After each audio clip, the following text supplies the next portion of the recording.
नमस्कार, FM news देख रहे हैं आप। मैं हूं आपके साथ नेहा वालिया। रुक करेंगे देश और दुनिया की तमाम उन अहम खबरों का जिनका सीधा है आपसे सरोकार। सबसे पहले खबरों में बात करेंगे किसानों की, क्योंकि किसानों का मानना है कि जो तमाम वायदे उनसे किए गए थे कृषि कानून से जुड़े हुए, जो पूरे किए गए, लेकिन उसी के साथ और भी उनकी अन्य मांगे थी जिसे पूरा किया जाना था, वो हो नहीं पाया। और इसी के लिए आज विश्वासघात दिवस भी उनकी तरफ से मनाया गया है कि अगर अभी भी हमारी मांगों को माना नहीं जाता है तो हम अपना विरोध प्रदर्शन या फिर कहें कि आंदोलन एक बार फिर से शुरू करेंगे। करीब 500 जिलों में हमने देखा कि किस तरह से किसानों ने अपना विरोध भी जाहिर किया है।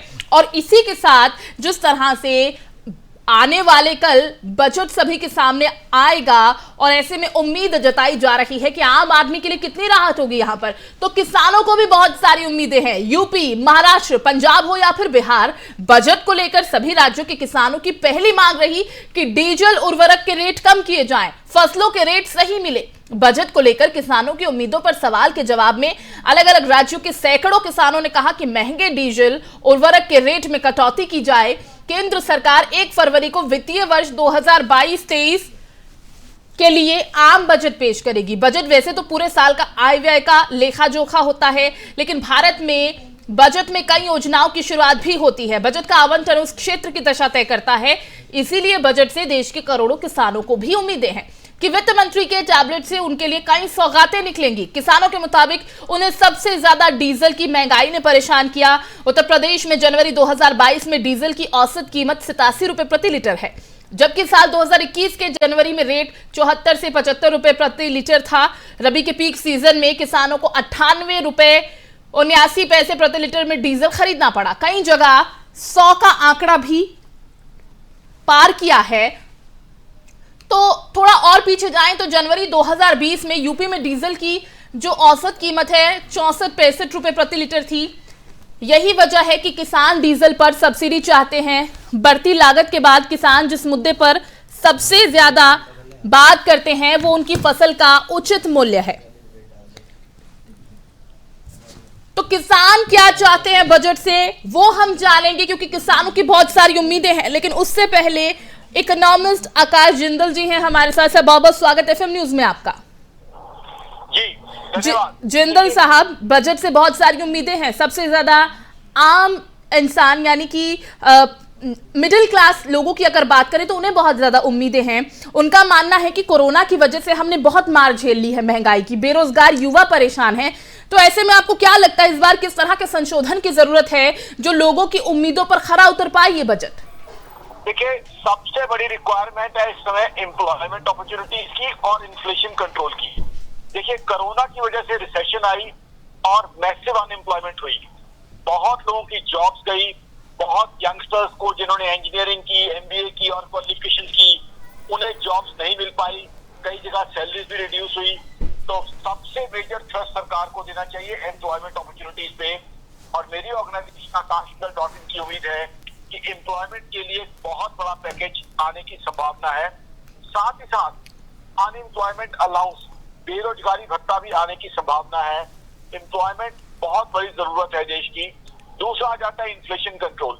अब पेट्रोल डीजल की हाई प्राइसेस पे तमाम नेशनल चैनल्स पे कितने शोज मैंने किए हैं, मैं उसकी गिनती भूल चुका हूँ। लास्ट ईयर पेट्रोल दिल्ली में 108-9 रुपए लीटर हो गया था।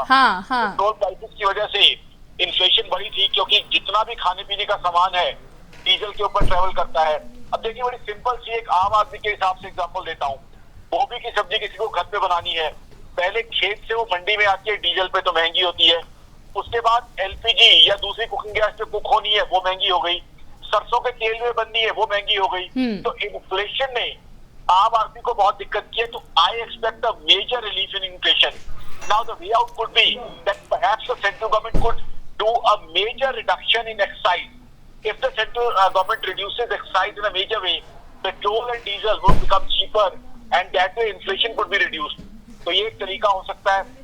उसके अलावा किसानों का एजुटेशन लास्ट ईयर चला है। किसानों की हालत किसानों भाइयों की ज्यादा अच्छी नहीं है। तो प्राइम मिनिस्टर किसान सम्मान निधि में मेरे हिसाब से 40 से 50% का इंक्रीमेंट आ सकता है। अब आ जाए इनकम टैक्स पे, जिसकी बजट पे हर लोगों को इंतजार होती है। Exactly. सबसे पहले तो ये बता दूं, बहुत ज्यादा देसी भाषा में बताऊंगा, लड्डू पेड़े वाला ये बजट होने की उम्मीद नहीं है, क्योंकि फाइनेंस मिनिस्टर साहिबा की झोली में ज्यादा लड्डू पेड़े नहीं है। आम आदमी की बैलेंस शीट खराब हुई है तो सरकार की भी कोरोना में बैलेंस शीट खराब हुई है, लेकिन फिर भी कुछ सौगातें मिलने की उम्मीद है। पहली, इनकम टैक्स में पर्सनल इनकम टैक्स में एग्जम्पशन लिमिट, जिसे आम भाषा में स्लैब कह दिया जाता है, हालांकि स्लैब सही शब्द नहीं है, उसमें 1.5 लाख की जो है और छूट मिलने की संभावना मुझे लगती है। स्टैंडर्ड डिडक्शन जो हर सैलरी क्लास के लिए बहुत प्रिय चीज होती है, तो वहां और डिडक्शन मिलने की संभावना है। उसके अलावा वर्क फ्रॉम होम का कल्चर पिछले साल देश में बहुत ज्यादा बढ़ा है कोरोना के बाद, और वर्क फ्रॉम होम और इंटरनेट इकोनॉमी देश की इकोनॉमी के अंदर बहुत बड़ा कंट्रीब्यूशन भी रहा है उसका। तो वर्क फ्रॉम होम को मोटिवेट करने के लिए, और वर्क फ्रॉम होम करने वाले लोगों के कुछ खर्चे भी होते हैं, कुछ इलेक्ट्रिसिटी कंजम्पशन, कुछ उनका डेटा कंजम्पशन नेट की वजह से, कुछ furniture they have to buy, तो उनको भी 40 से 50 हजार की एग्जम्पशन मिलने की संभावना है। उसके अलावा हाउसिंग फाइनेंस इस सरकार का प्रिय विषय रहा है, हाउसिंग फॉर एवरीबॉडी। तो हाउसिंग फाइनेंस में प्रिंसिपल कंपोनेंट की रीपेमेंट और इंटरेस्ट की पेमेंट के ऊपर कुछ टैक्स कंसेशन और बढ़ने की संभावना है, पहले से है, और कुछ और बढ़ने की संभावना है। हाँ, कुछ नेगेटिव खबरें भी हो सकती हैं।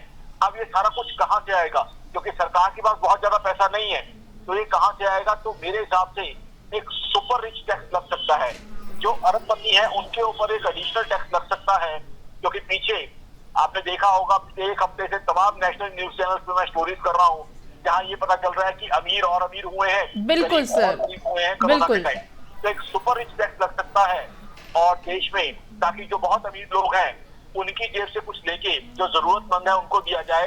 क्योंकि कोरोना के लॉकडाउन में अगर कुछ सबसे ज्यादा इम्पैक्ट हुआ है, तो मेरा वो भाई जो डेली कमा के खाता था, मेरा वो भाई जो रिक्शा चला के 500 रुपए कमाता था, या मेरा वो भाई जो फुटपाथ पे। बिल्कुल सर, बिल्कुल। मैं आपको रोकना चाहूंगी। साहे आलम जी उद्योगपति, बिजनेसमैन हैं हमारे साथ, जिनका आप जिक्र कर रहे हैं, उनमें से एक ये भी हैं, व्यापारी हैं, और व्यापारी वर्ग को कितना नुकसान झेलना पड़ा है ये उन्हीं से हम जान लेते हैं। आलम साहब, कितनी उम्मीद रखते हैं इस बजट से, क्योंकि व्यापारियों ने जिस तरह से मार झेली है कोरोना के समय में, और अभी भी हालात क्या है बाजार में किसी से छुपे नहीं हैं, तो क्या लगता है कि जो उम्मीदें हैं बजट से वो पूरी हो पाएंगी, और क्या क्या उम्मीदें रखते हैं आप?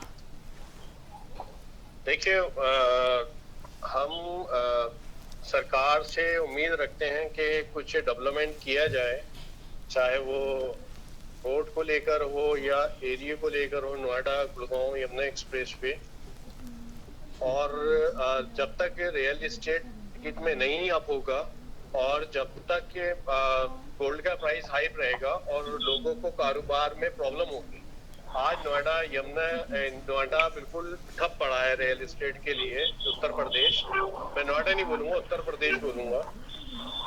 जी जी जी, बिल्कुल सुन रहे हैं। नोएडा उत्तर प्रदेश बिल्कुल ठप पड़ा है, क्योंकि जब से गवर्नमेंट चेंज हुई है उसके बाद जीएसटी आया, हजारों फ्लैट्स बने हुए खड़े हैं, लेकिन बायर नहीं है।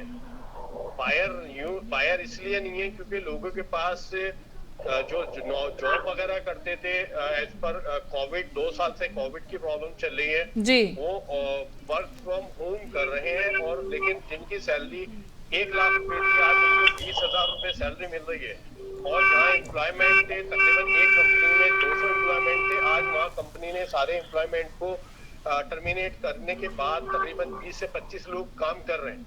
तो बहुत ज्यादा प्रॉब्लम मार्केट में चल रही है। बस मैं ये चाहूंगा कि सरकार बजट लेकर आ रही है, कुछ बिजनेस इस तरीके से लेकर आए कि रियल एस्टेट अप हो और ग्रोथ की तरफ जाए देश जी, क्योंकि जब ग्रोथ की तरफ जाएगा, रियल एस्टेट अप होगा, लोगों को जॉब वगैरह मिलेगी, तो लोग क्या है अपना प्रॉपर्टियां बाय करनी शुरू करेंगे, अपने सपनों का घर बनाना स्टार्ट करेंगे जी। लेकिन उसके लिए जरूरी है कि लोगों के जेब में वो पैसा भी हो, ताकि उस पैसे से वो खरीदारी कर पाए। वो कितना पॉसिबल है? पहले लोगों के पास बहुत पैसा था जी, लोगों ने अपनी जिंदगी की पूरी कमाइयां बचा कर रख रखी थी, चाहे वो कैश में हो या चाहे बैंकिंग में हो। लेकिन उसके बाद नोटबंदी आया, नोटबंदी में लोगों ने फेस करना पड़ा लोगों को, और उसके बाद फिर जीएसटी आ गया, जहाँ प्रॉपर्टी अगर आप बाय करते हैं तो वहां पर 5% सर्विस 5% लगता था। आज यहाँ पर फिर 12%, पहले 18% लगाया, फिर 12% कर दिया। राइट। अब फिर गवर्नमेंट क्या है, गवर्नमेंट ने अब फिर 18% फिर करने की प्लानिंग हमने जो लगा है कि 18% के बाद चल रही है। तो जब डेवलपमेंट होगा, बायर होंगे खरीदने के लिए, जो हजारों फ्लैट खाली हैं वहां पर लोग शिफ्ट हो जाएंगे, तो दूसरी टाउनशिप, दूसरी सोसाइटियां लोग बिल्डर बनाएंगे, उससे क्या लोगों को रोजगार भी मिलेगा। जैसे लेबर क्लास के लोग हैं आज वो खाना खा रहे हैं, उनको ये नहीं पता कि हम एक वक्त का खाना खाने के बाद लंच करने के बाद डिनर कर पाएंगे या नहीं कर पाएंगे। जी जी जी, तो जिंदल साहब आलम जी ने बहुत सारी चीजें गिनवा दी और मुझे लगता है बहुत सारे व्यापारियों की यही दशा है आज के समय में। कितना लगता है इन सब चीजों की पॉसिबिलिटीज हैं इस बजट में? देखिए, रियल एस्टेट एक चीज है, तो रियल एस्टेट में अगर कुछ ना कुछ सरकार अपनी तरफ से कंसेशन देती है तो मैं मानता हूं कि उससे जो है काफी हद तक एम्प्लॉयमेंट जनरेशन होगा, काफी हद तक टैक्स जनरेशन भी होगा। इसमें कोई शक नहीं है कि रियल एस्टेट बहुत बड़ा एम्प्लॉयमेंट जनरेटर है, बट रियल एस्टेट अकेला एक सेक्टर नहीं है, और भी सेक्टर्स हैं। हाँ। अभी देखिए, अब जो लॉकडाउन रहा है उसकी वजह से टूरिज्म सेक्टर हो, ट्रैवल सेक्टर हो, हॉस्पिटैलिटी हो, एविएशन हो, रेस्टोरेंट्स हो, सिनेमा हॉल्स हो, बहुत से सेक्टर पे इम्पैक्ट पड़ा है। और ये सेक्टर इकोनॉमी को बहुत कंट्रीब्यूट करते हैं, काफी टैक्स में कंट्रीब्यूट करते हैं, काफी एम्प्लॉयमेंट अपॉर्चुनिटीज देते हैं। तो ओवरऑल जो है सारी इकोनॉमी के लिए कहीं ना कहीं रिवाइवल के लिए चीजें आनी चाहिए। देखिए, ओवरऑल कहीं ना कहीं ग्रोथ जो है वो इकोनॉमी को मिलनी चाहिए, तभी जाके। और दूसरा जो मैं इनकम टैक्स एग्जम्पशन की बात कर रहा हूँ, वो भी मेरी ऑर्गेनाइजेशन आकाशंदल.in ने इसीलिए सरकार से मांगी है। वो भी जब आ जाएंगी, अगर आ जाती है वो एग्जम्पशन, तो लोगों के हाथ में पैसा आ जाएगा। जी जी लोगों के हाथ में पैसा होगा तो लोग जाके खर्चेंगे। जिंदल साहब, आप एक बात कर रहे थे, वो बीच में रह गई। आपने कहा था कि गरीब और गरीब हो रहा है, अमीर और अमीर हो रहा है, लेकिन मैं इसमें थोड़ा सा करेक्शन करना चाहूंगी। आपको नहीं लगता कि कोरोना का ये जो पीक हमने झेला, कोरोना का ये जो समय हमने झेला, जो दंश हमने झेला, उस करीब 1.5 से 2 साल में गरीबों की संख्या और ज्यादा बढ़ गई? गरीब तो हो रहा है, लेकिन मिडिल क्लास के हालात इतने ज्यादा बद से बदतर हो गए हैं कि अब उन्हें जीवन यापन करने में बहुत ज्यादा परेशानियों का सामना करना पड़ रहा है। रोजगार है नहीं, महंगाई अपने चरम पर है। ऐसे में किन हालातों का सामना करना पड़ रहा है वो किसी से छुपा नहीं है। बिल्कुल सही कहा आपने। देखिए, सबसे इंपॉर्टेंट इकोनॉमी का कॉन्स्टिट्यूएंट कौन है? सबसे इंपॉर्टेंट इकोनॉमी के लिए वो आकाश जिंदल नहीं जो 20 लाख की गाड़ी में घूमता है। सबसे इंपॉर्टेंट मेरा वो भाई है जो 500 रुपए की दिहाड़ी कमाता है, और वो जो है डेली कमाता है, डेली खाता है। उसके पास बड़ी लिमिटेड सी जमा पूंजी थी। जब उसकी डेली की कमाई नहीं हुई तो वो जमा पूंजी खर्च हो गई, उस पर कर्जे चढ़े हुए हैं, वो कहाँ जाएगा? सुपर स्टोव है, उनके लिए तो क्या है, लॉकडाउन में रियल एस्टेट लगाई तो रियल एस्टेट बढ़ी हुई है, स्टॉक मार्केट आज 57-58 हजार पे है, तो उनको तो जो है पैसा और बढ़ गया है। Now you have spoken about middle class. Yes, middle class is one sector which is reeling under pressure, because middle class on one hand, their salaries have been reduced, their increments have been either lesser or nil increments, whereas the expenditure has been going on. So now the frustration with the middle class is that the entire income they are making is just to keep essentials like roti, kapda, makan, health and education. जो छोटे-छोटे शौक थे, वहां जाके shopping करना, वो possible ही नहीं है सर, वो पॉसिबल ही नहीं है। जो आज का समय है वो पॉसिबल ही नहीं है। वो इकोनॉमी तो उस शौक से चलती है। इकोनॉमी जो है, आपको बता दूं, आटा दाल चावल खरीदने से नहीं चलती। इकोनॉमी तब चलती है जब आप परिवार के साथ मल्टीप्लेक्स में पिक्चर देखने जाते हैं, वहां 500 रुपए के स्नैक्स खाते हैं और रात को डिनर वहां करते हैं। इकोनॉमी तब चलती है जब मॉल में जाके आप 10,000 की शॉपिंग करते हैं। इकोनॉमी तब चलती है जब नई गाड़ी खरीदते हैं। अब वो आपने खुद का पॉसिबल ही नहीं है, क्योंकि मिडिल क्लास का जो है सारा खर्चा तो किसी तरीके से रोटी, कपड़ा, मकान, बच्चों की फीस, बुजुर्गों की दवा दारू में लग रहा है। तो वो जो है वो छोटे-छोटे शौक काम पूरे। यानी जिंदल साहब, इन शॉर्ट अगर कम शब्दों में कहूं तो अब मिडिल क्लास फैमिली का जो बजट है वो पूरा बिगड़ चुका है, और वही बजट ठीक करने की कोशिश निर्मला सीतारमण करें, वित्त मंत्री हमारी, तो बहुत बहुत सभी शुक्रगुजार होंगे, सबसे ज्यादा मिडिल क्लास फैमिली। अब देखने वाली ये बात होगी कि आने वाले कम में क्या कुछ सौगातें इस बजट में सभी को मिलने वाली हैं। आप दोनों का बहुत बहुत शुक्रिया हमारे साथ जुड़ने के लिए, अपना कीमती समय देने के लिए। तो बजट से बहुत सारी उम्मीदें हमेशा की तरह लगाई गई हैं, लेकिन वो उम्मीदें कितनी पूरी हो पाती हैं आने वाला बजट बता पाएगा, और देखना यह होगा कि आम आदमी के लिए इस बजट में कितनी राहत मिलने की उम्मीद है।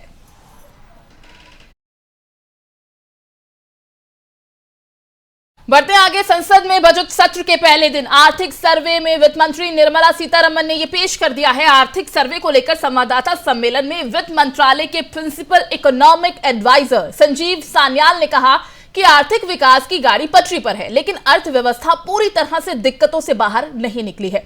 उन्होंने कहा कि हाल ही के दिनों में कच्चे तेल के दामों में बढ़ोतरी हुई है, तो वहीं कई देशों के सेंट्रल बैंक ब्याज दर बढ़ाने वाले हैं। ये सभी बातें भारतीय अर्थव्यवस्था के लिए बहुत मायने रखती है। उन्होंने ये भी कहा कि कच्चे तेल के दामों में आ रही बढ़ोतरी के चलते हमें आयातित महंगाई को लेकर सतर्क रहना होगा।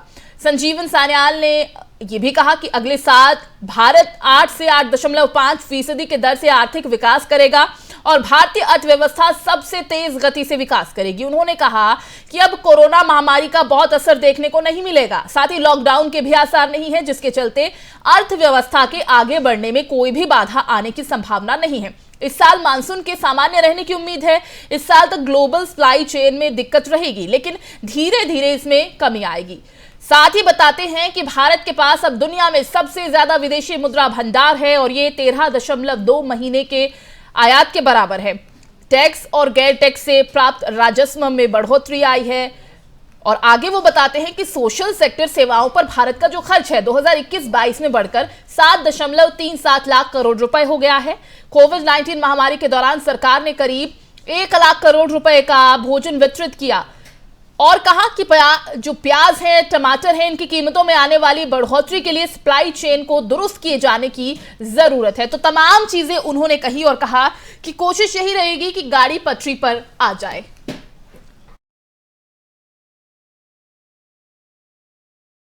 और देखिए, 1 फरवरी को मोदी सरकार अपने दूसरे कार्यकाल का चौथा बजट पेश करने जा रही है। 2014 से लेकर अब तक मोदी सरकार ने 9 बजट पेश किए हैं। मोदी सरकार के 9 बजट में जनता को क्या कुछ मिला है, इस रिपोर्ट में देखिए।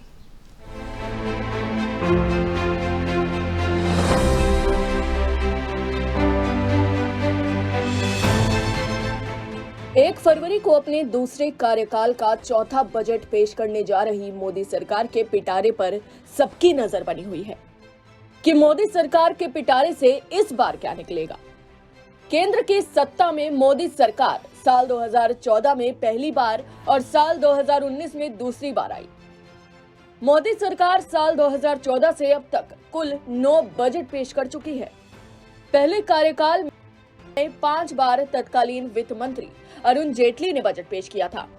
वहीं 2019 में लोकसभा चुनाव होने के कारण फरवरी 2019 में अंतरिम बजट पेश किया गया और फिर जुलाई 2019 में फुल आम बजट पेश किया गया।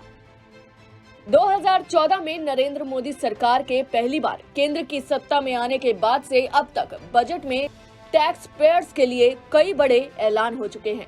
2014 में लोकसभा चुनाव होने के कारण फरवरी में अंतरिम बजट पेश हुआ और चुनाव जीतने के बाद जब मोदी सरकार सत्ता में आई तो तत्कालीन वित्त मंत्री अरुण जेटली ने जुलाई 2014 में फुल आम बजट पेश किया। 2014 के फुल बजट में बेसिक टैक्स छूट सीमा को 2 लाख से बढ़ाकर 2.5 लाख रुपए कर दिया गया और वरिष्ठ नागरिकों के लिए ये सीमा 2.5 लाख रुपए से बढ़कर 3 लाख रुपए कर दी गई। इसके अलावा सेक्शन 80C के तहत टैक्स डिडक्शन की लिमिट 1.1 लाख रुपए से बढ़ाकर 1.5 लाख रुपए कर दी गई। सेक्शन 24 के तहत होम लोन के ब्याज पर टैक्स छूट की सीमा 1.5 लाख रुपए से बढ़ाकर 2 लाख रुपए कर दी गई। साल 2015 में मोदी सरकार ने अपने कार्यकाल का दूसरा बजट पेश किया। इस बजट में सेक्शन 80CCD-IB के तहत एनपीएस में निवेश पर 50,000 रुपए की टैक्स छूट की घोषणा की गई। सुकन्या समृद्धि योजना में निवेश पर मिलने वाला ब्याज को टैक्स फ्री किया गया। इंडिविजुअल्स के लिए हेल्थ इंश्योरेंस प्रीमियम पर टैक्स डिडक्शन लिमिट 15,000 रुपए से बढ़ाकर 25,000 रुपए हो गई। वरिष्ठ नागरिकों के मामले में ये 20,000 रुपए से बढ़ाकर 30,000 रुपए हो गई। वेल्थ टैक्स खत्म कर दिया गया। 1 करोड़ रुपए से अधिक की सालाना आय वाले इंडिविजुअल्स पर सरचार्ज 10% से बढ़कर 12% कर दिया गया। 2015 के बाद मोदी सरकार ने अपने कार्यकाल का तीसरा बजट 2016 में पेश किया। इस बजट में 5 लाख से कम आय वालों के लिए टैक्स रिबेट 2000 से बढ़ाकर 5000 रुपए किया गया। घर का किराया देने वालों के लिए सेक्शन 80 जीजी के तहत टैक्स छूट को 24,000 से बढ़ाकर 60,000 रुपए किया गया। नए होम बायर्स को 35 लाख रुपए तक के लोन पर चुकाए जाने वाले ब्याज के लिए अतिरिक्त 50,000 रुपए की टैक्स छूट दी गई। 2017 में मोदी सरकार ने अपने कार्यकाल का चौथा बजट पेश किया। इस बजट में सभी टैक्स पेयर्स को 12,500 रुपए का टैक्स रिबेट दिया। 2.5 लाख से 5 लाख रुपए तक की इनकम के लिए इनकम टैक्स रेट को 10% से घटाकर 5% किया गया। 50 लाख रुपए से 1 करोड़ रुपए की सालाना आय वालों पर 10% सरखर्च का प्रावधान इस बजट में ही किया गया। केंद्र सरकार ने 2018 में 5वां बजट पेश किया। इस बजट में सैलरीड इंडिविजुअल्स के लिए 40,000 रुपए के स्टैंडर्ड डिडक्शन को वापस लाया गया। इसके बदले में 15,000 रुपए के मेडिकल रीइंबर्समेंट और 19,200 रुपए के ट्रांसपोर्ट अलाउंस पर टैक्स छूट को खत्म कर दिया गया। सेस 3% से बढ़ाकर 4% कर दिया। सीनियर सिटीजन की 50,000 रुपए तक की इंटरेस्ट 3 इनकम को टैक्स छूट दी गई। पहले ये सीमा 10,000 रुपए थी। सीनियर सिटीजन्स के लिए सेक्शन 80D के तहत 50,000 रुपए तक मेडिकल खर्च पर टैक्स छूट क्लेम कर सकने की सुविधा दी। 2019 में मोदी सरकार ने चुनाव से पहले अपने कार्यकाल का अंतरिम बजट पेश किया। अंतरिम बजट में टैक्स रिबेट की लिमिट 2,500 रुपए से बढ़ाकर 12,500 रुपए की गई। स्टैंडर्ड डिडक्शन को 40,000 रुपए से बढ़ाकर 50,000 रुपए किया गया। किराए पर टीडीएस की सीमा को 1,80,000 रुपए से बढ़ाकर 2,40,000 रुपए किया गया। बैंक या डाकघरों में जमा पर आने वाले 40,000 रुपए तक के ब्याज को टैक्स फ्री किया गया। पहले ये लिमिट 10,000 रुपए थी। इस बजट के बाद चुनाव हुआ और एक बार फिर केंद्र में नरेंद्र मोदी के नेतृत्व में बीजेपी की सरकार बनी और 2019 में मोदी सरकार ने अपने दूसरे कार्यकाल का पहला बजट पेश किया। इस बजट में 2 से 5 करोड़ आमदनी पर सरचार्ज 3% और 5 करोड़ से ज्यादा की आय पर सरचार्ज 7% बढ़ाया गया। होम लोन पर चुकाए जाने वाले ब्याज पर सेक्शन 80 EEA के तहत 1.5 लाख रुपए तक का अतिरिक्त डिडक्शन प्रस्तावित किया गया। इलेक्ट्रॉनिक्स व्हीकल खरीदने के लिए लोन लेने पर चुकाए जाने वाले ब्याज पर सेक्शन 80 EEB के तहत 1.5 लाख रुपए तक के टैक्स डिडक्शन क्लेम कर सकने की घोषणा की गई। किसी शख्स के एक ही bank, cooperative bank, post office में मौजूद सभी अकाउंट्स को मिलाकर एक वित्त वर्ष में 1 करोड़ रुपए से ज्यादा के कैश विड्रॉल पर 2% टीडीएस लगाए जाने की घोषणा की गई। चालू खाते में 1 करोड़ रुपए से अधिक जमा करने, एक साल में विदेश यात्रा पर 2 लाख रुपए खर्च करने, 1 लाख रुपए से अधिक बिजली बिल का भुगतान करने वालों के लिए ITR दाखिल करना अनिवार्य करने का ऐलान किया गया। मोदी सरकार के दूसरे कार्यकाल का दूसरा बजट 2020 में पेश किया गया। इस बजट में वैकल्पिक आयकर स्लैब्स की घोषणा की गई। कंपनियों और म्यूचुअल फंड्स की ओर से दिए जाने वाले डिविडेंड पर DDT खत्म किया गया। सस्ते मकान की खरीद के लिए सेक्शन 80 EEA के तहत 1.5 लाख रुपए तक की अतिरिक्त कटौती को 1 साल बढ़ाने का प्रस्ताव किया गया। स्टार्टअप्स को बढ़ावा देने के लिए कर में रियायत दी गई। 2021 में मोदी सरकार ने अपने दूसरे कार्यकाल का तीसरा बजट पेश किया। इस बजट में कहा गया कि 75 से ज्यादा उम्र के ऐसे बुजुर्ग जो सिर्फ पेंशन और जमा से होने वाली ब्याज आय पर निर्भर हैं, उन्हें इनकम टैक्स रिटर्न करने की जरूरत नहीं होगी। सस्ते मकान की खरीद के लिए होम लोन के ब्याज पेमेंट पर सेक्शन ATEEA के तहत 1.5 लाख रुपए तक के अतिरिक्त टैक्स डिडक्शन को और 1 साल बढ़ाया गया। Bureau report, FM news.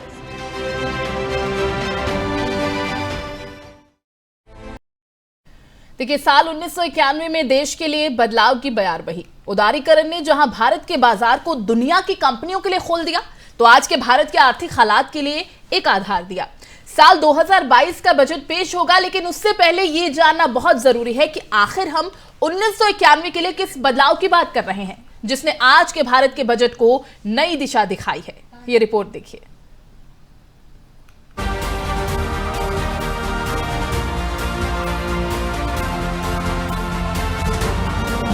एक आम नागरिक जिस तरह अपने घर का बजट बनाता है, उसी तरह सरकार हर साल अपना बजट बनाती है। आम बजट में सरकार की आमदनी और खर्च का हिसाब किताब होता है। 1 फरवरी 2022 को देश की वित्त मंत्री निर्मला सीतारमण वित्तीय वर्ष 2022-23 का आम बजट लोकसभा के पटल से देश के सामने रखेंगी। बजट से पहले समाज के अलग अलग तबकों को कई उम्मीदें होती हैं और सरकार हर साल अपने बजट में किसी न किसी की उम्मीदों को पूरा करने का काम करती है। ऐसे में इस साल के भी बजट से देश के लोगों को कई उम्मीदें हैं, लेकिन आज हम आपको बजट से जुड़ी कुछ ऐसी बातें बताने वाले हैं जिनसे आप शायद ही वाकिफ हों। वित्त वर्ष में बदलाव। भारत में 1 अप्रैल से 31 मार्च तक चलने वाले वित्त वर्ष की शुरुआत 1876 में हुई थी। इससे पहले तक 1 मई से 30 अप्रैल तक वित्तीय वर्ष होता था। भारत में बजट की शुरुआत। भारत में पहला बजट ईस्ट इंडिया कंपनी के जेम्स विल्सन ने 18 फरवरी 1860 को पेश किया था। जेम्स विल्सन को भारतीय बजट व्यवस्था का जनक भी कहा जाता है। संविधान में बजट का जिक्र। भारतीय संविधान के अनुच्छेद 112 में यूनियन बजट का उल्लेख वार्षिक वित्तीय विवरण के रूप में है। यूनियन बजट में सरकार की आमदनी और प्रस्तावित योजनाओं पर होने वाले खर्च का भी विवरण होता है। केंद्रीय बजट को लागू करने से पहले उसे संसद के दोनों सदन, लोकसभा और राज्यसभा में पारित करवाना जरूरी होता है। आजाद भारत का पहला बजट। स्वतंत्र भारत का पहला बजट वित्त मंत्री R.K. षणमुख चेट्टी ने 26 नवंबर 1947 को पेश किया था। तो वहीं गणतंत्र भारत का पहला बजट 28 फरवरी 1950 को जॉन मथाई ने पेश किया था। चेट्टी ने 1948-1949 के बजट में पहली बार अंतरिम शब्द का प्रयोग किया और इसके बाद ही छोटी अवधि के बजट के लिए अंतरिम शब्द का प्रयोग शुरू हुआ। बजट की छपाई। बजट पेपर पहले राष्ट्रपति भवन में ही छापे जाते थे, लेकिन साल 1950 में बजट पेपर लीक हो जाने के बाद से इन्हें दिल्ली के मिंटो रोड स्थित सिक्योरिटी प्रेस में छापा जाने लगा। साल 1980 से बजट पेपर नॉर्थ ब्लॉक से प्रिंट होने लगा और यहीं से वित्त मंत्री बजट पेश करने जाया करते हैं। शुरुआत में बजट अंग्रेजी में बनाया जाता था, लेकिन साल 1955 से 56 के बीच से बजट दस्तावेज हिंदी में भी तैयार किए जाने लगे। बजट की गोपनीयता। बजट छापने के लिए भेजे जाने से पहले वित्त मंत्रालय में हलवा खाने की रस्म निभाई जाती है। हलवा खाने की इस रस्म के बाद बजट पेश होने तक वित्त मंत्रालय के अधिकारी किसी के संपर्क में नहीं रहते। इस दौरान वे अपने परिवार से भी दूर रहते हैं। वे इस दौरान वित्त मंत्रालय में ही ठहरते हैं। बजट की गोपनीयता के हिसाब से नॉर्थ ब्लॉक में मोबाइल जैमर भी लगाए जाते हैं। इस बार हलवा खाने की रस्म की जगह बजट से पहले वित्त मंत्रालय के तमाम कर्मियों के बीच मिठाई बांटा जाएगा। प्रधानमंत्री ने पेश किया बजट। साल 1958 और 1959 में देश के तत्कालीन प्रधानमंत्री जवाहरलाल नेहरू ने बजट पेश किया था। इसकी वजह यह थी कि उस समय वित्त मंत्रालय की जिम्मेदारी उनके पास ही थी। यूनियन बजट पेश करने वाले वो देश के पहले प्रधानमंत्री बने नेहरू के बाद उनकी बेटी इंदिरा गांधी और राजीव गांधी ने भी प्रधानमंत्री रहते हुए बजट पेश किया था। पहली महिला वित्त मंत्री। भारत की पहली महिला वित्त मंत्री के रूप में इंदिरा गांधी ने 1970 में आम बजट पेश किया था। उस समय वो देश की प्रधानमंत्री थी, साथ में वित्त मंत्रालय का प्रभार भी उनके पास ही था। भारत के इतिहास में वो पहली महिला हैं जिन्होंने आम बजट पेश किया था। लेकिन निर्मला सीतारमण देश की पहली महिला वित्त मंत्री हैं। सबसे अधिक बजट पेश करने का रिकॉर्ड। देश के पूर्व प्रधानमंत्री मोरारजी देसाई ने अब तक सबसे अधिक 10 बार बजट पेश किया है। वो 6 बार वित्त मंत्री और 4 बार उप प्रधानमंत्री रहे। इनमें 2 अंतरिम बजट भी शामिल हैं। अपने जन्मदिन पर 2 बार बजट पेश करने वाले वो देश के एकमात्र वित्त मंत्री रहे। देसाई के बाद पूर्व राष्ट्रपति प्रणब मुखर्जी भी वित्त मंत्री के रूप में 7 बार बजट पेश कर चुके हैं। बजट के समय में बदलाव। साल 2000 तक अंग्रेजी परंपरा के हिसाब से बजट शाम 5 बजे पेश किया जाता था। साल 2001 में अटल बिहारी वाजपेयी के नेतृत्व वाले एनडीए सरकार ने इस परंपरा को तोड़ा। अब सुबह 11 बजे संसद में बजट पेश करने की परंपरा शुरू की गई। शाम में बजट पेश करने का चलन ब्रिटिश संसद के आधार पर तय किया गया था। पहली बार सुबह 11 बजे बजट तत्कालीन वित्त मंत्री यशवंत सिन्हा ने पेश किया था। शाम 5 बजे बजट पेश करने की परंपरा सर बेलिस ने 1924 में शुरू की थी। बजट की तारीख में बदलाव। साल 2017 से पहले बजट फरवरी महीने के आखिरी कामकाजी दिन में पेश किया जाता था। साल 2017 से इसे 1 फरवरी या फरवरी के पहले कामकाजी दिन में ही पेश किया जाने लगा। साल 2017 के बजट में ही केंद्र की नरेंद्र मोदी सरकार ने रेल बजट को आम बजट में समायोजित कर एक और प्रयोग किया और तब से रेल बजट और वित्तीय बजट एक साथ पेश किया जाता है। Special report FM news.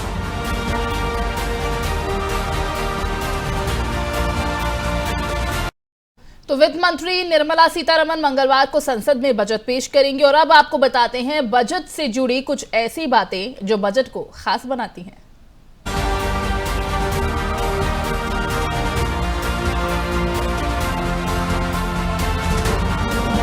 एक आम नागरिक जिस तरह अपने घर का बजट बनाता है, उसी तरह सरकार हर साल अपना बजट बनाती है।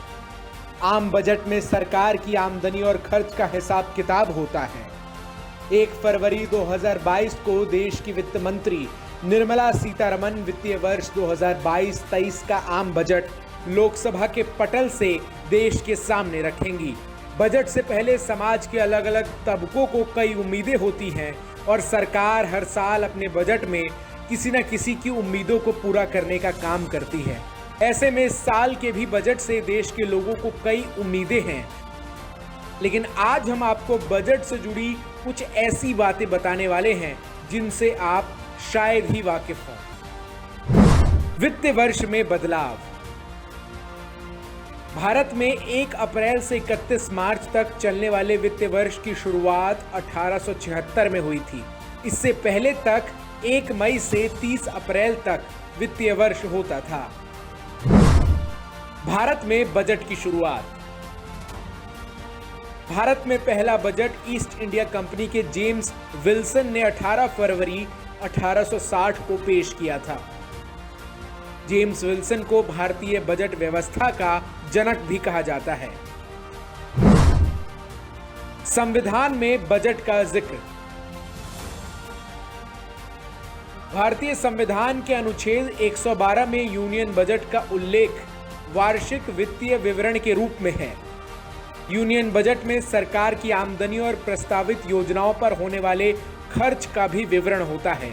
केंद्रीय बजट को लागू करने से पहले उसे संसद के दोनों सदन लोकसभा और राज्यसभा में पारित करवाना जरूरी होता है।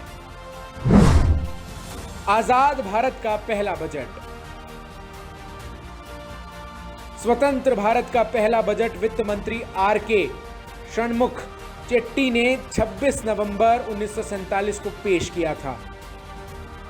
तो वहीं गणतंत्र भारत का पहला बजट 28 फरवरी 1950 को जॉन मथाई ने पेश किया था। चेट्टी ने 1948-1949 के बजट में पहली बार अंतरिम शब्द का प्रयोग किया और इसके बाद ही छोटी अवधि के बजट के लिए अंतरिम शब्द का प्रयोग शुरू हुआ। बजट की छपाई। बजट पेपर पहले राष्ट्रपति भवन में ही छापे जाते थे, लेकिन साल 1950 में बजट पेपर लीक हो जाने के बाद से इन्हें दिल्ली के मिंटो रोड स्थित सिक्योरिटी प्रेस में छापा जाने लगा। साल 1980 से बजट पेपर नॉर्थ ब्लॉक से प्रिंट होने लगा और यहीं से वित्त मंत्री बजट पेश करने जाया करते हैं। शुरुआत में बजट अंग्रेजी में बनाया जाता था, लेकिन साल 1955 से 56 के बीच से बजट दस्तावेज हिंदी में भी तैयार किए जाने लगे। बजट की गोपनीयता। बजट छापने के लिए भेजे जाने से पहले वित्त मंत्रालय में हलवा खाने की रस्म निभाई जाती है। हलवा खाने की इस रस्म के बाद बजट पेश होने तक वित्त मंत्रालय के अधिकारी किसी के संपर्क में नहीं रहते। इस दौरान वे अपने परिवार से भी दूर रहते हैं। वे इस दौरान वित्त मंत्रालय में ही ठहरते हैं। बजट की गोपनीयता के हिसाब से नॉर्थ ब्लॉक में मोबाइल जैमर भी लगाए जाते हैं। इस बार हलवा खाने की रस्म की जगह बजट से पहले वित्त मंत्रालय के तमाम कर्मियों के बीच मिठाई बांटा जाएगा। प्रधानमंत्री ने पेश किया बजट। साल 1958 और 1959 में देश के तत्कालीन प्रधानमंत्री जवाहरलाल नेहरू ने बजट पेश किया था। इसकी वजह यह थी कि उस समय वित्त मंत्रालय की जिम्मेदारी उनके पास ही थी। यूनियन बजट पेश करने वाले वो देश के पहले प्रधानमंत्री बने। नेहरू के बाद उनकी बेटी इंदिरा गांधी और राजीव गांधी ने भी प्रधानमंत्री रहते हुए बजट पेश किया था। पहली महिला वित्त मंत्री। भारत की पहली महिला वित्त मंत्री के रूप में इंदिरा गांधी ने 1970 में आम बजट पेश किया था। उस समय वो देश की प्रधानमंत्री थी, साथ में वित्त मंत्रालय का प्रभार भी उनके पास ही था। भारत के इतिहास में वो पहली महिला हैं जिन्होंने आम बजट पेश किया था। लेकिन निर्मला सीतारमण देश की पहली महिला वित्त मंत्री हैं। सबसे अधिक बजट पेश करने का रिकॉर्ड। देश के पूर्व प्रधानमंत्री मोरारजी देसाई ने अब तक सबसे अधिक 10 बार बजट पेश किया है। वो 6 बार वित्त मंत्री और 4 बार उप प्रधानमंत्री रहे। इनमें 2 अंतरिम बजट भी शामिल हैं। अपने जन्मदिन पर 2 बार बजट पेश करने वाले वो देश के एकमात्र वित्त मंत्री रहे। देसाई के बाद पूर्व राष्ट्रपति प्रणब मुखर्जी भी वित्त मंत्री के रूप में 7 बार बजट पेश कर चुके हैं। बजट के समय में बदलाव। साल 2000 तक अंग्रेजी परंपरा के हिसाब से बजट शाम 5 बजे पेश किया जाता था। साल 2001 में अटल बिहारी वाजपेयी के नेतृत्व वाले एनडीए सरकार ने इस परंपरा को तोड़ा। अब सुबह 11 बजे संसद में बजट पेश करने की परंपरा शुरू की गई। शाम में बजट पेश करने का चलन ब्रिटिश संसद के आधार पर तय किया गया था। पहली बार सुबह 11 बजे बजट तत्कालीन वित्त मंत्री यशवंत सिन्हा ने पेश किया था।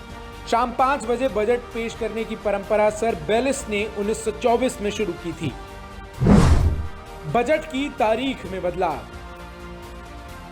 साल 2017 से पहले बजट फरवरी महीने के आखिरी कामकाजी दिन में पेश किया जाता था। साल 2017 से इसे 1 फरवरी या फरवरी के पहले कामकाजी दिन में ही पेश किया जाने लगा। साल 2017 के बजट में ही केंद्र की नरेंद्र मोदी सरकार ने रेल बजट को आम बजट में समायोजित कर एक और प्रयोग किया और तब से रेल बजट और वित्तीय बजट एक साथ पेश किया जाता है। Special report FM news.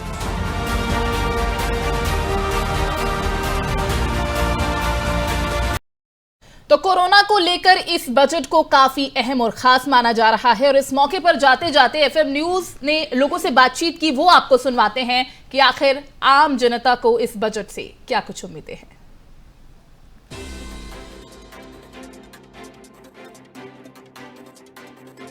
देखिए, अभी पूर्वता जो सरकार थी और रही उसमें हमेशा जो महंगाई को बढ़ावा ही दिया गया है। आज जो सिलेंडर पहले 300-350 मिलता था, आज 1000 के ऊपर चला गया। सरसों का तेल 200 पार हो गया, दालें जो हैं 200 के करीब हो गई। तो उसमें अब हम महिलाएं जिनकी आय अभी भी उतनी है हमारे घर की, हम कैसे बजट चलाएं, हम कैसे, क्योंकि हम लोग को खाना तो खाना ही है। और सरकार इतनी महंगाई करती है, अरे हम लोग कैसे अपना जीवन यापन करें। एक मध्यम वर्गीय परिवार जो है वो पूरी तरह से टूट चुका है, उसके पास अब कोई चारा नहीं बचा है। सर इसमें तो मैं गांव के हित के बारे में मान के चलो कि गैस सिलेंडर हो गया। गैस सिलेंडर में देखो आज की स्थिति को देखा जाए तो सही नहीं है कोरोना काल के हिसाब से। उसके बाद भी मैं राज्य शासन से मैं निवेदन करती हूँ कि इतना गैस का जो मूल्य है दाम वो आसमान को छू रहा है। उसके हिसाब से मैं कहना चाह रही हूँ कि उस गिरावट हो कुछ ग्रामीण स्तर के, वैसे भी महिलाओं के लिए अच्छा रहेगा। देखिए, जो सरकार से इस वक्त जो अपेक्षा है, जैसे हालात हैं, तो बजट को लेकर के आम जनता की यही अपेक्षा है कि पहले तो युवाओं की अपेक्षा है कि उनको रोज़गार दिया जाए, ठीक है। और जैसे हालात हैं, कोरोना की स्थिति है, उस हिसाब से यदि रोज़गार नहीं भी मिल रहा है तो कम से कम उनको बेरोज़गारी भत्ता दिया जाए। तो बेरोज़गारी भत्ता जो देने की बात सरकार कर रही है, यहाँ पे युवाओं से अगर पूछा जाए तो उनको वो भी नहीं मिल पा रहा है अभी तक। जी, पहले तो मैं बता दूं कि छत्तीसगढ़ में जो बजट पेश किया जा रहा है उसके लिए हम सरकार के तहे दिल से शुक्रिया अदा करते हैं, क्योंकि जो इससे पहले 2020-21 का बजट पेश हुआ था जिसमें सरकार ने 106 करोड़ रुपीज़ जो जनता के लिए खर्च किया था, उसका लाभ लगभग दिखने को नहीं मिला। 97,000 करोड़ जो वास्तव में एक बहुत बड़ी रकम होती है जनता के लिए, लेकिन जनता पे उसका असर क्या हुआ, उस पैसे का विकास कितना हुआ। केंद्र सरकार 1 फरवरी को बजट जो पेश कर रही है, मेरी राय यह है कि हमारे बस्तर के सुदूर अंचलों में शिक्षा व्यवस्था बहुत लाचार स्थिति में रहती है, तो कम से कम हमारे बस्तर के बच्चों को अच्छा शिक्षा मिले। कोविड काल का समय चल रहा है और ऑफलाइन ऑनलाइन की प्रक्रिया भी जो है शासन की, कई ऐसे सुदूर अंचल गांव हैं जहां पे मोबाइल की सुविधाएं नहीं हुई है, तो बच्चे उसमें पिछड़ रहे हैं। तो शासन को विशेष तौर पे बस्तर के लिए कोई एक ऐसा पैकेज देना चाहिए जो शिक्षा के लिए महत्वपूर्ण हो। मेरी ये राय है शासन से। सर, केंद्र सरकार ने कल बजट पेश कर रहे हैं, उसमें क्या है, अपना ग्रामीणांचल बस्तर क्षेत्र में जितना किसान है या भारत में जो भी आदमी डीजल और पेट्रोल से बहुत परेशान है, दिनों दिन बढ़ रही है, दिनों दिन कीमत ज़्यादा हो रहा है, आसमान कीमत छू रहा है, लोग बहुत परेशान है। इसमें क्या है, किसान ज़्यादा परेशान किसान को हो रही है, और जो किसान खेत जोत नहीं पा रहा है ट्रैक्टर से, बहुत परेशानी हो रही है भैया। अब लोग गाँव में आजकल तो हल नहीं चलता है, सिर्फ ट्रैक्टर से जुताई करते हैं, कुछ भी काम ट्रैक्टर, धान मंडी ट्रैक्टर से करते हैं। लेकिन जो शासन ने रेट निर्धारित कर रही है ये बहुत आसमान छू रही है, बहुत ज़्यादा हो रही है, इसको थोड़ा सा शासन को सोचना चाहिए। जी, हम तो सरकार से उम्मीद करते हैं कि जैसे अभी पेट्रोल का रेट बहुत हाई फाई चल रहा है, 100 से ऊपर चल रहा है, तो हम सरकार से उम्मीद करते हैं कि पेट्रोल का रेट जो है कुछ कम हो। फरवरी में जो बजट प्रस्तुत हो रहा है उसमें यही राय है कि दवाइयों की जो MRP है वो जो है कम होनी चाहिए। दवाइयों की जो मैन्युफैक्चरिंग कास्ट है और दवाई की जो MRP है, इन दोनों के बीच जो वेरिएशन है वो जो है कम होना चाहिए, जिससे आम जनता को, पब्लिक को, गरीब पेशेंट को सुविधा हो। जो कि ये जेनरिक दवाई और MRP दवाइयों के बीच जो एक जो है प्राइस का वेरिएशन बना हुआ है, सरकार को चाहिए कि इनकी जो है एक जो है प्राइस कर दे, एक जो है MRP कर दे, ताकि जो है 30%, 40%, 20% जो ये डिस्काउंट वाली चीज़ है ये जो है पूरी की पूरी तरह ख़त्म हो जाए और जो है पेशेंट को भी सस्ते दामों पे दवाई मिले। बाकी जो है सरकार ने जो है टीकाकरण करके एक जो है आम जो है जनता को बहुत बड़ी राहत मिली है। आगे भी जो है नए बजट में सरकार से यही एक उम्मीद है। सबसे प्रथम तो ये कहना चाहेंगे कि व्यापारियों की सहूलियत के लिए जो आम आवश्यक वस्तुओं की चीज़ें हैं, जो आम आदमी के, व्यापारी से लेकर सभी के लिए, उसको तो कम से कम दरों में ले आए। GST के 5% से 10% या 12% जो भी स्लैब है उसमें आना चाहिए। डीजल, पेट्रोल जो ये चीज़ें हैं, इससे ही आम आदमी की चीज़ें महंगी हो जाती हैं, उसको कम से कम दरों पे लाना चाहिए। कि वर्तमान में पूरे देश का व्यापारी विदेशी ई-कॉमर्स कंपनियों के मनमाने तरीके से किए जा रहे व्यापार से बहुत प्रभावित है और व्यापार उनका बंद हो रहा है। सबसे पहले तो पूरे देश के व्यापारियों की ये मांग है कि देश में ई-कॉमर्स के लिए एक पॉलिसी बनाई जाए और विदेशी ई-कॉमर्स कंपनियों पर अंकुश लगाया जाए। व्यापारियों के लिए इजी टू मूव होना चाहिए। जैसे बैंक से लोन लेना है, लोनिंग में बहुत प्रॉब्लम्स हैं। तेल है, डीजल है, इसके रेट गिरने चाहिए।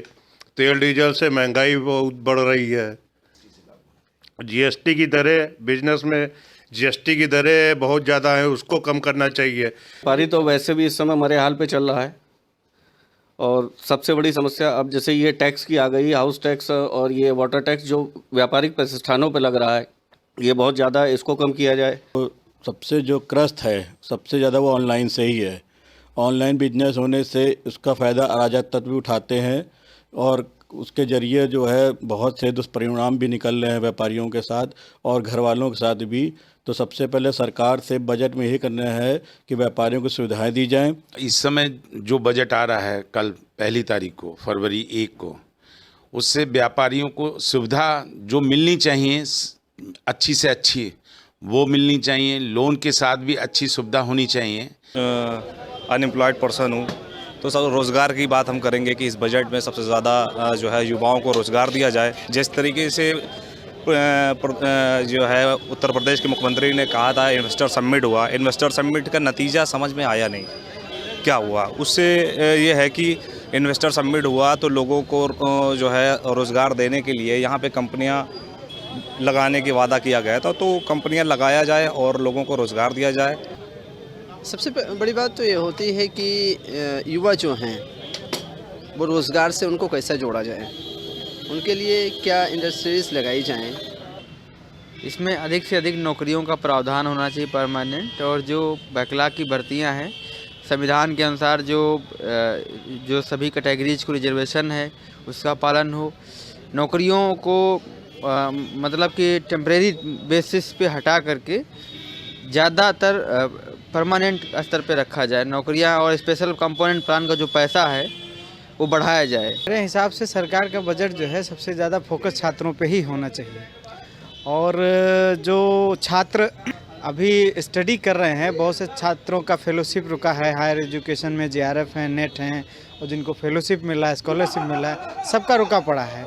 इवन मैं पोस्ट डॉक्टर फेलो हूँ, मेरा 2 साल से स्कॉलरशिप नहीं आया है। मिनिस्ट्री में प्रपोजल पड़ा है, रिपोर्ट सबमिट है, सब कुछ है, लेकिन वहाँ पे जो है कह रहे हैं बजट ही नहीं है।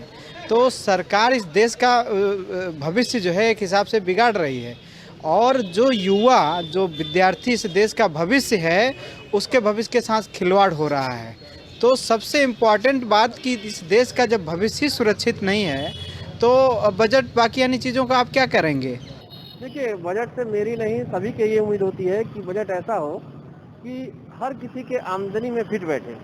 मतलब कि पेट्रोलियम का जो पदार्थ है वो सस्ता हो, आसानी से लोग उसको पे कर सकें, खाने की जो चीज़ें हैं वो सस्ती हों, जो रोज़मर्रा की ज़िंदगी में प्रयोग करने वाली जो चीज़ें हैं वो आसानी से हर कोई उसे खरीद सके, अपने इस्तेमाल में ला सके। कुछ न कुछ तो इसके लिए करेंगे प्रयास, क्योंकि क्या बोलते हैं यूपी को लेकर के मैं विशेष कह रहा हूँ कि फिर मैं वही बात कह रहा हूँ कि यूपी में चुनावी वर्ष है, तो कुछ न कुछ इसका लाभ पक्का युवाओं को और यूपी के युवाओं को जरूर मिलने वाला है। देखिए, बजट से तो आम नागरिक से लेकर के हर वर्ग के लोग जो उम्मीद जताए रहते हैं, लेकिन जिस तरह से पिछले दिनों से महंगाई को लेकर के बात हो रही है, सबसे पहला तो इस बजट में महंगाई नियंत्रण का कोई उपाय सरकार को सुझाता हुआ दिखाई देना चाहिए। चाहे वो घरेलू महिलाएं हैं, चाहे जो हमारे बेरोजगार हैं, शिक्षित नौजवान हैं, इनके लिए भी योजनाओं को लेकर के आना होगा, जिससे जो हमारा युवा है उसको ये लगे कि सरकार हमारी चिंता कर रही है, हमारे रोजगार के लिए कोई व्यवस्था कर रही है। मेरी उम्मीद बस ये है कि जो बिल्कुल लोअर कैटेगरी के जो लोग हैं उनको ही प्रायोरिटी देनी चाहिए गवर्नमेंट को, और उम्मीदें भी यही अनुमानित है कि मतलब इसी तरीके से ही बजट पास होगा। तो उसमें कुछ काफ़ी चीज़ें रोजगार को लेकर होनी चाहिए और महंगाई को लेकर होना चाहिए।